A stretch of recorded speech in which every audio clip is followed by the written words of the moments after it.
Thank you, and it's great to see you, Dan. Just to Senator King's concern, I sat next to you here for a couple of years, and I found him to actually be quite an unpleasant human being on many occasions. Of course, everyone who knows you knows that that's not true, but we're fortunate and grateful that your willingness to continue to serve our country. The three topics I wanted to touch, the first is kind of this unusual situation that we now have regarding counterintelligence in particular, and it's this sort of synergy that combines the strategic placement of illegally accessed information, the use of media organisms under the control of foreign governments, RT and Sputnik and the like. There's always been an element of propaganda involved in politics, but the sort of synergy between propaganda, counterintelligence, for purposes of interfering, influencing, and manipulating, directing elections, policymaking in foreign countries, I think has reached a level that in many places, in Europe and I believe even in the United States, that's unique. And I just want, and you may have touched on this earlier, but this is a challenge that is perhaps a bit different from what we have been dealing with in the intelligence community over the last decade, and certainly since post 9/11, and that is not just that foreign governments have intelligence agencies that target us, but that in fact they strategically use information potentially to have an influence over our policymakers, our policymaking, and potentially even our elections.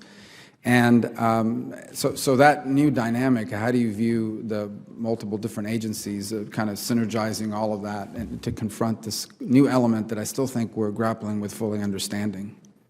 Yeah, I did mention earlier that the advances in technology have upped the games of those who want to use these techniques, and the digitization of the world and the links through the worldwide internet have been marvelous advances for mankind, but have extreme vulnerabilities also, and can be taken advantage of.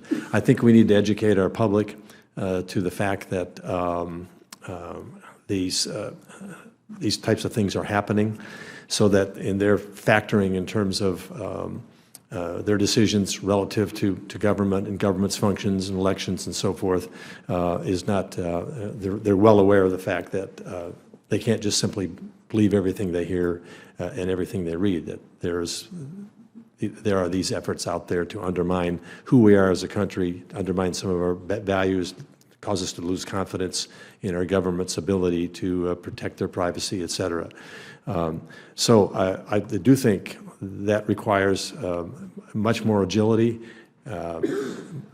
much better means of not only intercepting these, but putting not only the defenses in place, but offenses response to know that so that those that are doing this, there's a consequence to what they're doing. And I would just add that given the fact that this kind of touches upon the intelligence community so heavily, there's always this tension between allowing the American public and for that matter our allies to understand what's happening, and yet allowing the intelligence community to continue to work in ways that does not divulge more than is necessary. And that tension is always there, and I think it's an important part of the element that we should take into account moving forward. I really do think in many ways one of the greatest defenses towards any efforts to interfere with our political process from outside the country would be to allow the American people to be as aware as much as possible of what those efforts entail, so that they understand the source and the motivation behind things that they may be reading, seeing,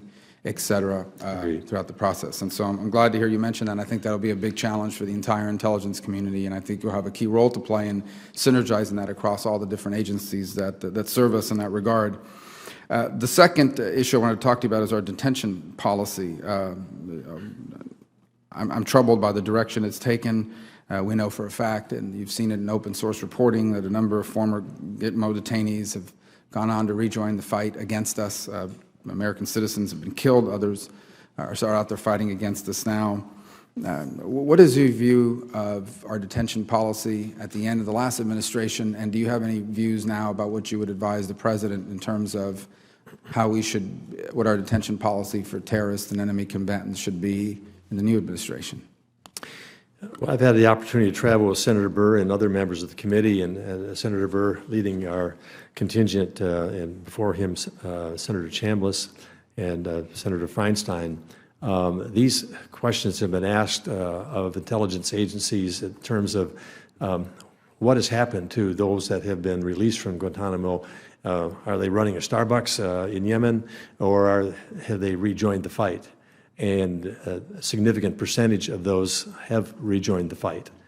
So I know we have a high-value target individual team in place that can look at this situation and make these determinations as to who may or may not be released. But this is an ongoing conflict.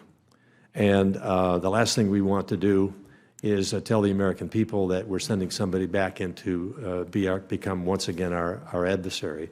And so I've been supporting of that detention, which I think is done in a lawful way, done in a humane way, but simply sending everybody back home, I don't think is the solution to the problem. And I know I'm out of time. Just a point of clarification. Number one, I believe the last Starbucks at Yemen closed last week, and so that obviously just for. But on a serious matter, Robert Levinson, who's a former FBI agent, disappeared from Kish Island, Iran in 2007. He is believed widely to be held by Iran, by elements of the Iranian government. Him and his family are from Florida, and I would just ask in your new role that you pledge to do everything possible to help locate Bob and help bring him home. Yes, and in my closing months in the Senate, I was also advised of someone else who was put in a similar situation, this one in Turkey, and our office had been working to try to determine what the basis of this was and to get him released. So I'm well aware of the situation from a more personal basis in terms of our needing to address these issues.